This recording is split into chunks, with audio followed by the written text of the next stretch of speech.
Thank you so much. I want to first of all say thank you to Congressman Frost again for this important amendment, which I strongly support.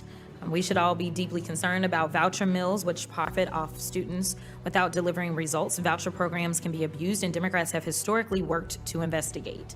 In 2019 and 2020, Democrats sent the Department of Education and the program's administrator a request for information about the program and each participating school. Now, I want to pause right here. Imagine calling someone out for a debate and then getting completely shut down in front of the entire U.S. Congress. That's exactly what happened when a Republican lawmaker went head-to-head with Representative Jasmine Crockett, only to realize she was more than prepared with facts, numbers, and history to back her position. The exchange wasn't just a clash of personalities, it was a revealing look at the fight over education funding, voucher programs, and the role of the Department of Education itself. The debate started with Congressman Maxwell Frost presenting an amendment that aimed to protect taxpayer dollars and ensure accountability in education spending. He pointed out the dangers of voucher schools, often called voucher mills, which make money off students without proving they deliver real educational results. Crockett quickly picked up on this point, reminding everyone that Democrats have consistently tried to hold these programs accountable. As far back as 2019 and 2020, they had requested information from the Department of Education and from schools receiving these voucher funds. The goal was simple: transparency about where money was going and whether it was improving student outcome. But here's where things got interesting. Crockett pointed out that when Democrats asked for basic information, like how many voucher students were enrolled at each school and what percentage of a school's revenue came from voucher funds, the answers were either missing or incomplete. The department claimed enrollment data might reveal student identities, and they had no records of revenue sources. To Crockett, this lack of transparency was a huge red flag. If these schools could only survive by relying on voucher money, it suggested they weren't attracting families based on quality education, but simply because they were funded by government dollars. Crockett then shifted her focus to the bigger picture, the Department of Education itself. She reminded everyone that Republicans have long pushed to gut or even shut down the department, despite the crucial role it plays in collecting data, ensuring accountability, and investigating issues like misuse of funds. Without a functioning Department of Education, programs like the ones in question would go unchecked, leaving students vulnerable and taxpayer money potentially wasted. The conversation then turned toward federal appropriation. Crockett broke down the numbers clearly. About $30 million was being allocated for the Opportunity Scholarship Program, $10 million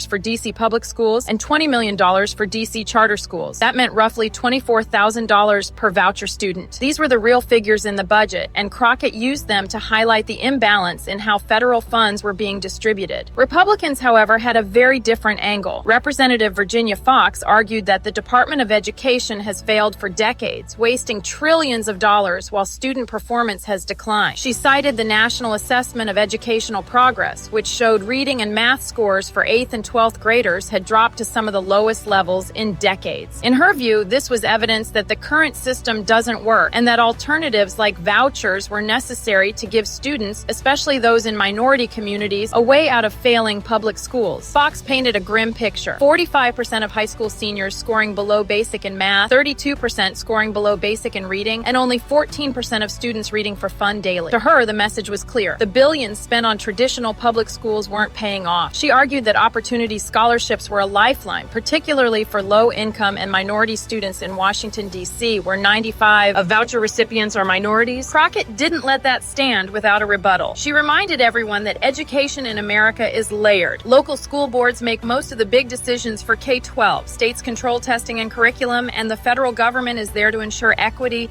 and access. The Department of Education isn't supposed to dictate classroom lessons or run schools day to day. Instead, its role is to provide financial support, enforce civil rights laws, and make sure students with disabilities or those born into poverty aren't left behind. And here's where Crockett delivered her sharpest criticism. She called out Republicans for suddenly claiming to care about poor Black children in D.C. while ignoring broader issues that affect Black communities nationwide. She challenged them to name other legislation they've championed that directly helps poor Black Americans. For her, the voucher debate was more about politics than genuine concern. Private schools, she warned, often have the freedom to exclude students they don't want, whether based on race, background, or other factors. And with recent legal rulings against race-based scholarships and admissions, Crockett argued that many private schools might soon feel pressured to deny opportunities to students of color altogether. She also pointed out that historically, black colleges and universities are worried about their funding being stripped away because they primarily serve specific demographics. This wasn't just a DC issue, Crockett explained. It was part of a much bigger fight about equality, fairness, and whether the education system should work for all students or just a privileged few. By the end of the exchange, it was clear that Crockett wasn't just defending a policy. She was dismantling her opponent's arguments point by point. She connected local education fights to national issues, tied budget numbers to real-world impacts, and highlighted the contradictions in Republican talking points. The Republican lawmaker who had challenged her to a debate ended up watching as she took control of the narrative, armed with data, history, and moral clarity. The clash revealed deep divisions in how each side views education. On one hand, Republicans see vouchers and school choice as a way to escape failing schools and give families immediate alternatives. On the other, Democrats argue that these programs lack transparency, drain resources from public schools, and don't guarantee quality education. For Crockett, the fight is about ensuring fairness, accountability, and equal opportunity for all students, not just those who can access private education through vouchers. What made this exchange stand out wasn't just the subject matter, but how publicly it played out. In front of Congress with cameras rolling, one side came armed with stats about declining test scores, while the other came ready to expose the flaws and inconsistencies in those arguments. And in the eyes of many watching, it was Jasmine Crockett who walked away with the upper hand. At its core, this wasn't just about one amendment or one program. It was a glimpse into a much larger national debate. Should education be treated as a public good, supported and strengthened by government oversight, or as a marketplace where families shop for the best deal with government-funded vouchers? Both sides claim they want what's best for children, but their solutions couldn't be more different. And that's why this moment resonated so strongly, because beyond the statistics, beyond the politics, and beyond the heated back and forth, it touched on a question every American cares about.